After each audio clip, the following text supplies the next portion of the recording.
Hello everyone, नमस्कार। Welcome back to weekly analysis. और हर हफ्ते की तरह हम इस हफ्ते भी मार्केट को एनालाइज करके आपके लिए डिसिफर करने की कोशिश करेंगे अगले हफ्ते की रणनीति। देखिए, मार्केट में पिछले हफ्ते काफी अच्छा मोमेंटम रहा। हमने जो लेवल्स शेयर करे थे, काफी कुछ market around that level close भी हुआ। बट आने वाले हफ्ते के लिए क्या रणनीति रखें, तो इसके लिए हम सबसे पहले वीकली चार्ट पे जाएंगे और उनमें ट्रेंड समझने की कोशिश करेंगे। उसके बाद हम डेली चार्ट पे कैंडल पैटर्न के हिसाब से समझेंगे सेंटिमेंट बुलिश है या बेयरिश या मॉडरेट। उसके बाद in the end will try to understand support और resistance on the lower time frame, जिनको हमको ध्यान में रख के अपनी स्ट्रैटेजी बाय ऑन डिप्स या सेल ऑन राइज या कॉशियस अप्रोच लेकर चलना है, ये डिसाइड करेंगे। इन सब के बाद हम in the end will move to open interest and derivatives data like open interest analysis, open interest change क्या हुआ है, मार्केट में पोजीशंस क्या है, कौन से ऐसे लेवल्स है या स्ट्राइक्स है जहां पर हमको ध्यान में रखना चाहिए। In the later end of the video, we'll try to understand the data points such as domestic और international data। तो ये बहुत सारे फैक्टर्स हम एनालाइज करेंगे और कोशिश करेंगे अगले हफ्ते के लिए एक रणनीति बनाने के लिए। देखिए, सबसे पहले हम स्टार्ट करते हैं and will try to understand कि निफ्टी में वीकली चार्ट पर ट्रेंड क्या है। देखिए, ओवरऑल ट्रेंड पॉजिटिव ही है। तीन कंटिन्यूस कैंडल्स ऊपर की तरफ जा रही है। थ्री वाइट सोल्जर्स भी बोल सकते हैं हम इनको। सिमिलर फॉर्मेशन हमको कहीं ना कहीं पहले भी देखने को मिला है। और ये जब भी रन अप हुआ है, एक बार फॉल्स हुआ है, बट दिस मीन्स कि एक नया ट्रेंड बिगिन हुआ है। तो ये नया ट्रेंड कहां तक रहेगा, कितना रहेगा, will try to understand on the higher side. 26,700 एक ऐसा लेवल से जहां पर हमको एक शायद कमजोरी या मार्केट में बेयरिशनेस देखने को मिल सकती है। पर फिलहाल ट्रेंड पॉजिटिव है। तो हम डेली चार्ट पर देखेंगे कि क्या पैटर्न बना है और मार्केट की ब्रेड्थ क्या है। देखिए, डेली चार्ट पर 26,178 पर क्लोजिंग आई है। तो हम अंडरस्टैंड करेंगे कि ब्रेड्थ एनालिसिस क्या बोल रहा है। ओवरऑल ट्रेंड पॉजिटिव है। मंडे टू फ्राइडे, थर्सडे तक के प्राइसेस में अच्छा रन अप दिया, फ्राइडे पे म्यूट में बंद हुआ। तो अब अगर ये म्यूट पे बंद हो रहा है तो हम क्या रणनीति रखें, इसको हम एनालाइज करेंगे लोअर टाइम फ्रेम पे। और मार्केट ब्रेड्थ क्या बोल रही है ये देख लेते हैं। देखिए, आरएसआई की रीडिंग अच्छी है, मोमेंटम पॉजिटिव है। बट कहीं ना कहीं अगर आप इसको सेम चीज को वीकली चार्ट पे देखें तो एक डाइवर्जेंस बन रहा है। लोअर हाइज बन रहे हैं आरएसआई में, मार्केट कंटिन्यूसली हायर हाइज बना रहा है। जब भी ऐसा हुआ है तो हमको थोड़ा सा कॉशियस रहना पड़ता है। पहली बात तो वो। दूसरी बात, अगर हम डेली चार्ट पर आकर देखें net new highs net new lows, तो नए हाई तो बन रहे हैं मार्केट में, पर ये डेटा भी अगर आप देखें तो म्यूटेड है और ऑलमोस्ट डिक्लाइन हो रहा है पिछले कुछ हफ्तों से। सेकंड ये हुआ। थर्डली, अगर आप देखें तो जो नंबर ऑफ स्टॉक्स अपने मूविंग एवरेज के ऊपर या नीचे कितने होते हैं, तो आप देखिए शॉर्ट टर्म मूविंग एवरेजेस के नीचे ऑलमोस्ट मोर देन 43% स्टॉक्स अपने शॉर्ट टर्म मूविंग एवरेज के नीचे। और 50 मूविंग एवरेज पे जो स्टॉक्स है वो भी ऑलमोस्ट अब 52 आ गई है। और ये रीडिंग काफी डिक्लाइन हुई है पिछले कुछ हफ्तों में। ये चीज का हमको ध्यान रखना पड़ेगा आफ्टर एन एक्सटेंडेड मूव।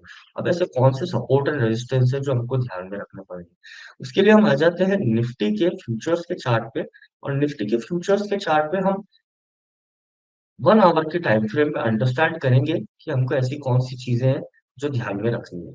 देखिए, सबसे पहली बात, हम अनचार्टेड टेरिटरी में है।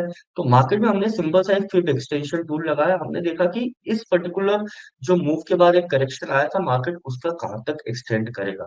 तो उसका सबसे पहला जो रेजिस्टेंस आ रहा था, मार्केट कहीं ना कहीं वहां क्लोज हुआ। और हमने पिछले वीडियो में बोला था 26,200 एक कन्फ्लुएंस लेवल है। आगे के लिए कहां तक के मार्केट जाएगा।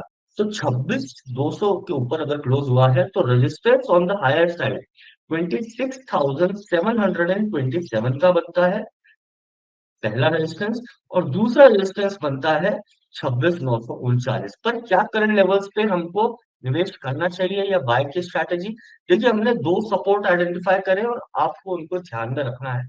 मार्केट ने जो ब्रेकआउट दिया था वो 26,040 के आसपास दिया था, जब मार्केट ने यहाँ पर एक अच्छा खासा कंसोलिडेशन करा था। तो ये कंसोलिडेशन के बाद जब ब्रेकआउट आया था तो वो हमारा पॉइंट ऑफ पोलैरिटी बन जाता है। और पहला क्रूशियल सपोर्ट भी 26,040 रहेगा। तो रिस्क रिवॉर्ड फेवरेबल नहीं है। इसलिए हम ये सजेस्ट करेंगे कि मार्केट अगर आपको इन सपोर्ट्स के आसपास दिखे तो आप बाय की स्ट्रैटेजी लगा सकते हैं। दूसरा सपोर्ट 25,900 का है। यहाँ पर ट्रेंड लाइन सपोर्ट आ रहा है, और वो भी कहीं ना कहीं 26,000 से 25,850। तो 26,900 एक मोटा मोटा हम सपोर्ट ले सकते हैं। इसके अलावा अब बात करेंगे हम बैंक निफ्टी की। देखिए बैंक निफ्टी में काफी अच्छा एक्सटेंडेड मूव आया है। सबसे पहली बात, वीकली चार्ट अगर हम देखें बैंक निफ्टी का, तो चैनल फॉर्मेशन के ऑन द हायर साइड है। और अगर आप देखें तो ये जो एक रन आया है और ब्रेकआउट हुआ है, उसको ऑलमोस्ट 0.618 पे उसने रेजिस्टेंस एग्जैक्ट 54,300 पे लिया है। और ये हमारा पिछली बार का भी रेजिस्टेंस था मार्केट के लिए। मार्केट कहीं ना कहीं 53,834 पे बंद हुआ। अब इसमें स्ट्रैटेजी तो बाय ऑन डिप्स की है, क्योंकि नो डाउट फ्रेश ब्रेकआउट है, पर सपोर्ट और रेजिस्टेंस क्या होगा।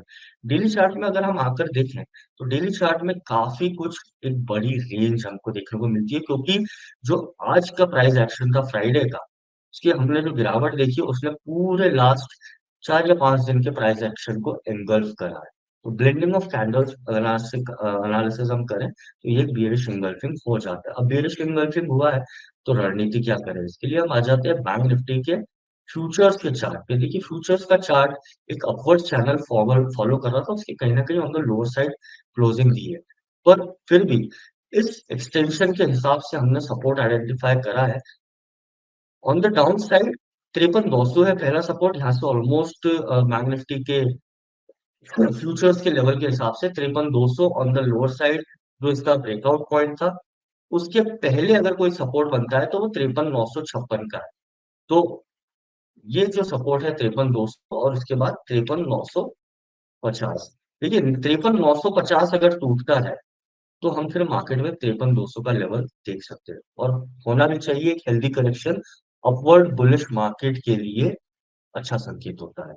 On the higher side resistance क्या होगा, एक्सटेंडेड मूव अगर हम इस पर्टिकुलर ट्रेंड का देखें, तो on the higher side extended move के हिसाब से मिड टर्म आने वाले कुछ महीनों के लिए हम बोल सकते हैं कि 57,000 एक ऐसा लेवल है, या फिर ऑलमोस्ट 56,000 तो एक ऐसा लेवल है जहां बैंक निफ्टी जा सकता है। पर रेजिस्टेंस क्या है, देखिए सबसे पहला रेजिस्टेंस बेस्ड ऑन वही एनालिसिस वही 54,300 रहेगा। ये लास्ट वीक भी शेयर करा था, मार्केट ने उसको रिस्पेक्ट करा है और वहां से नीचे आया है। तो अभी भी हमारा पहला रेजिस्टेंस 54,300 रहेगा। अगर मार्केट 54,300 के ऊपर आने वाले हफ्ते में मूव करेगा, क्योंकि ट्रंकेटेड वीक है, एक दिन पहले एक्सपायरी होगी, तो उसके ऊपर क्या रेजिस्टेंस है, दूसरा हमारा रेजिस्टेंस है 54,900। 54,300 पहला रेजिस्टेंस है। वो कहीं ना कहीं मार्केट के फेवर में एक्ट करा है इन टर्म्स ऑफ बेयर्स। और अब अगर उसके ऊपर क्लोज होता है, तो 54,900 पहले दूसरा रेजिस्टेंस हो सकता है। ये तो हुई बैंक निफ्टी की बात। अब हमको दूसरे एस्पेक्ट्स देखना है जो कहीं ना कहीं मार्केट को अफेक्ट करते हैं।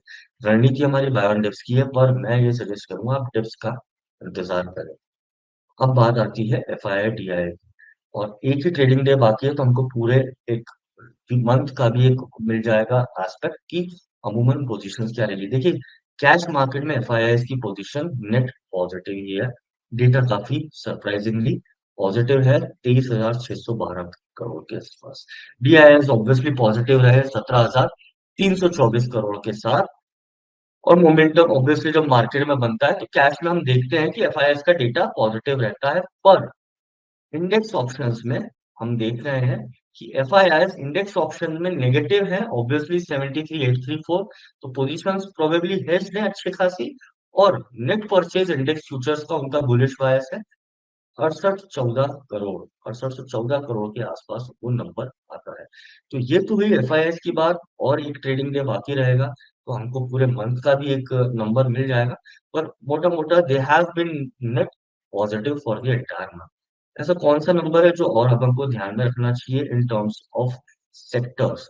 ठीक है, लास्ट वीक जब हमने बात करी थी, हमने बोला था कि फाइनेंस, फाइनेंशियल सर्विसेज और ऑटोमोबाइल स्टॉक्स आपको ध्यान में रखने। और इस वीक भी वही हुआ है, और मेरे ख्याल से आने वाले वीक में भी रहेगा। There are very good breakouts as well.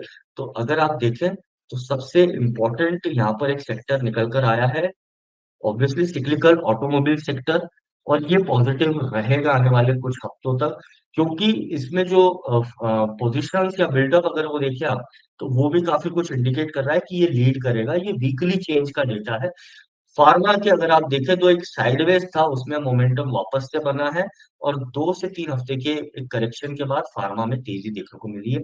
FMCG में स्पेशली शुगर स्टॉक्स में काफी एक अच्छा अट्रैक्शन देखने को मिला है, तो वो आपको एक ध्यान में रखना है। इसके अलावा banking will continue, specially bank Baroda, can bank और पीएसयू बैंक में हमने एक ट्रैक्शन देखने को मिला है।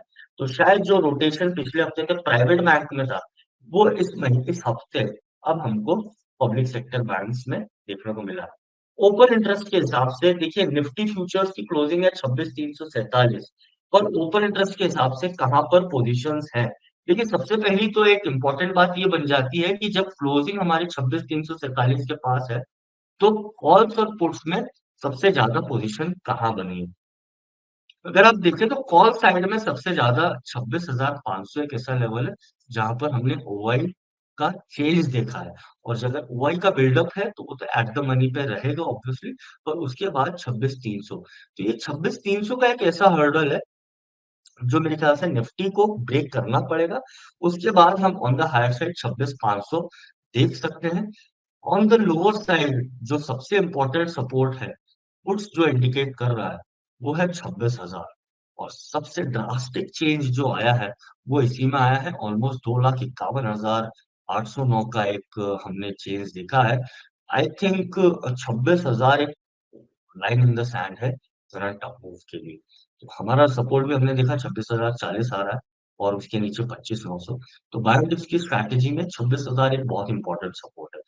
बैंक निफ्टी में भी देखते हैं, क्योंकि एक अच्छा एक्सटेंडेड मूव आया है बैंक निफ्टी में, तो कौन से ऐसे लेवल से। देखिए, बैंक निफ्टी फ्यूचर्स की अगर हम क्लोजिंग देखें तो 54,210 हुई है। पर ऐसे कौन से लेवल्स हैं जो हमको ध्यान में रखने हैं in terms of open interest या डेरिवेटिव्स, हमको कहाँ पॉइंट कर रहा है। देखिए, करंट स्ट्राइक्स एटीएम से अगर हम देखें तो कॉल साइड इंडिकेट कर रहा है ऑन द हायर साइड 54,500, और वो कहीं ना कहीं 54,300 के आसपास ही है। तो ये 54,300 54,500 ऐसे रेजिस्टेंस है जो बैंक निफ्टी को अफेक्ट कर सकते हैं। ऑन द लोअर साइड सबसे इंपॉर्टेंट सपोर्ट सबसे पहला 54,000 ही है। उसके बाद अगर कोई एक इम्पोर्टेंट सपोर्ट है तो वो 53,500। तो रेंज काफी बड़ी है। शायद डेटा जो अगले हफ्ते है वो भी यही इंडिकेट, मतलब वो बेसिकली पोजीशंस जो है वो हेज हो रही हैं, इसलिए शायद रेंज भी ज्यादा आपको बड़ी देखने को मिली है। तो लेट्स अंडरस्टैंड कि पुट कॉल रेशियो जो डेटा है वो क्या पॉइंट कर रहा है। देखिए, सबसे पहले तो हम निफ्टी का देखेंगे, और अगर हम निफ्टी का देख रहे हैं तो आप देखिए निफ्टी कंटिन्यूसली पॉजिटिव रही है। बट पुट कॉल रेशियो हमने लास्ट वीक बोला था कि देखिए हो सकता है कि पुट कॉल रेशियो बहुत एक्सट्रीम लेवल पे हो, मार्केट में go into complacent upside zone, और हुआ भी वैसा ही। पर अब पुट कॉल रेशियो उसके मीन के आसपास आया है। मेरे ख्याल से यहाँ पे it is indicating that it is about time कि मार्केट थोड़ा सा कंसोलिडेट करे। तो ये पहला फैक्टर है। दूसरा, अगर आप एटीएम एट द मनी का आईवी देखें और उसके बाद अगर आप निफ्टी का मोमेंटम देखें, तो आईवीज कंटिन्यूसली गिरे हैं। ऑब्वियसली स्पाइक्स आ रही है मार्केट में, बट आईवीज कंटिन्यूसली गिरे हैं। तो आईवीज ये इंडिकेट कर रहा है कि मार्केट कंप्लेसेंट है, बहुत एक कंफर्ट जोन में पॉजिटिव अप ट्रेंड है। और ये मेरे ख्याल से शायद रिवर्स हो सकता है आने वाले हफ्ते में एक, जो मैंने बोला, करेक्शन हो, वो मार्केट में एक वापस से एक वीक मनी आउट करे और स्मार्ट मनी फोर इन करे। पीसीआर निफ्टी का ये इंडिकेट कर रहा है। बैंक निफ्टी का भी पीसीआर हम देख लेते हैं। देखिए, बैंक निफ्टी का पीसीआर में जो एक एक्सट्रीम रीडिंग आई थी, उसमें हमको करेक्शन देखने को मिला। It is at right now 0.7 levels. That means कि इसमें भी we are going to see somewhat sideways to bullish bias, but sideways momentum तो एक जरूरी बन भी जाता है after an extended move. Same thing उसकी आईवीज की रीडिंग भी अगर आप देखें तो 10.8 है। बहुत लोअर लेवल पर आईवीज की रीडिंग आई है। तो ये आईवीज की रीडिंग इतनी लो आई है, तो we can expect some volatility that में रिवर्ट टू द मीन। तो वापस से आईवी शायद इंक्रीज और ट्रंकेटेड वीक है। तो थीटा डिके जो होगा वो मंडे से ट्यूसडे तक होगा। तो ऑलमोस्ट जो एक 375 मिनट्स का विंडो है, वो पूरा वैक्यूम में जाएगा। तो we are remaining with only 2 days. इस बात का आपको ध्यान में रखना चाहिए when you are executing any strategy in bank nifty। Data front में, डोमेस्टिक फ्रंट पे इतना डेटा नहीं है। What we are looking at is basically Monday को ही एक डेटा है and which is infrastructure output. पहले 6.1% आया, 6.1% आया था। फोरकास्ट है 6.3। इसमें अगर सरप्राइज होता है तो we need to see. And उसके अलावा एचएसबीसी का मैन्युफैक्चरिंग पीएमआई का इंडेक्स है। ये तो हुई इंडिया की बात, ज्यादा डेटा नहीं है। बट मैक्रो लेवल पे हमको देखना है, क्योंकि मंडे को फेड पावेल की स्पीच है और उस पर पूरा ध्यान रहेगा, तो हो सकता है मंडे थोड़ा वोलेटाइल रहे। And then in the going ahead, in the week, we will have manufacturing PMI data, purchase manager index, job opening, non-farm payroll और unemployment। ये डेटा है जो बहुत इंपॉर्टेंट रहेगा। नॉन फार्म पेरोल इसलिए कि ये डेटा अगस्त से मार्केट को हॉन्ट कर रहा है। तो नॉन फार्म पेरोल का डेटा फ्राइडे को काफी इंपॉर्टेंट है। ये वाले डेटा आपको ध्यान में रखने हैं। रणनीति आपकी बाउंड डिप्स की है, पर डिप्स हमारे सपोर्ट जो यहाँ पर मेंशन्ड है वो आपको काम आएंगे एक डिसीजन लेने में। इसी के साथ इस वीडियो को एंड करते हैं। I hope I have been of your help. Please make the decision based on support and resistance and have a great week ahead. Thank you so much.